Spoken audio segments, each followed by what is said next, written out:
भूख और इज्जत। यह कहानी है शांति नाम की एक विधवा महिला की जो भूख और इज्जत के बीच झूलती है।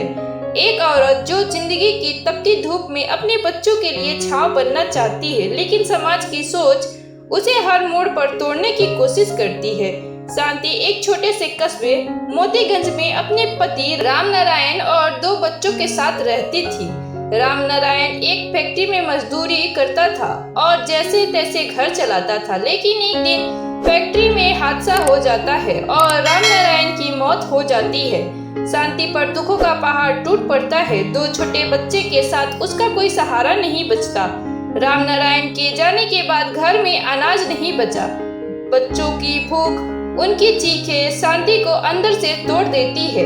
वह घर घर काम मांगती है, लेकिन कोई उसे काम नहीं देता क्योंकि वह अकेली और विधवा है। कुछ लोग उसे देखकर कहते हैं, अकेली औरत को इज्जत की रोटी नहीं मिलती, कुछ और करना पड़ेगा। यह बात शांति के दिल को चीर देती है, लेकिन पेट की आग बुझाने के लिए उसे किसी दिन मंदिर के सामने भीख मांगनी पड़ती है। एक दिन एक अमीर जमींदार भंवरलाल उसे देखता है और उसे अपने घर बुलाता है। वह शांति को पैसे और काम देने का वादा करता है, लेकिन उसके इरादे गलत होते हैं। वह कहता है, तू जैसी औरतें रोटी के लिए क्या कुछ नहीं करती, तेरी इज्जत की कीमत मैं तय करता हूँ। शांति उसकी बात सुनकर कांप उठती है, लेकिन गुस्से में उस पर पानी फेंक देती है और वहाँ से चली जाती है। शांति फैसला करती है कि वह चाहे भूखी मर जाए, लेकिन अपनी इज्जत नहीं बेचेगी। वह स्टेशन पर जाकर पुराने कपड़े सिलने का काम शुरू करती है।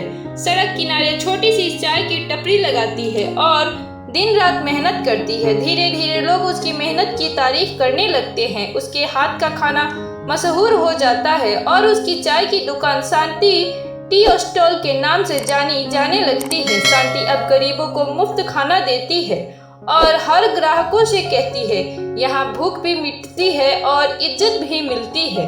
उसकी कहानी एक पत्रकार रीना के माध्यम से वायरल हो जाती है और सरकार भी उससे सम्मानित करती है। अब शांति न सिर्फ अपने बच्चों का पेट भर रही है, बल्कि पूरे कस्बे में एक मिसाल बन चुकी है।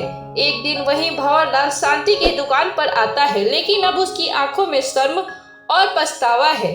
वह झुका हुआ लेकर कहता है, माफ कर दो, मैंने तुम्हारी कीमत कम आंकी थी। शांति मुस्कुराते हुए जवाब देती है, इज्जत की कोई कीमत नहीं होती और भूख के आगे झुकना मंजूर है, बिकना नहीं। भूख और इज्जत सिर्फ एक औरत की कहानी नहीं, बल्कि हर उस इंसान की आवाज है जो भूख से लड़ता है, लेकिन अपनी आत्मा को नहीं बेचता।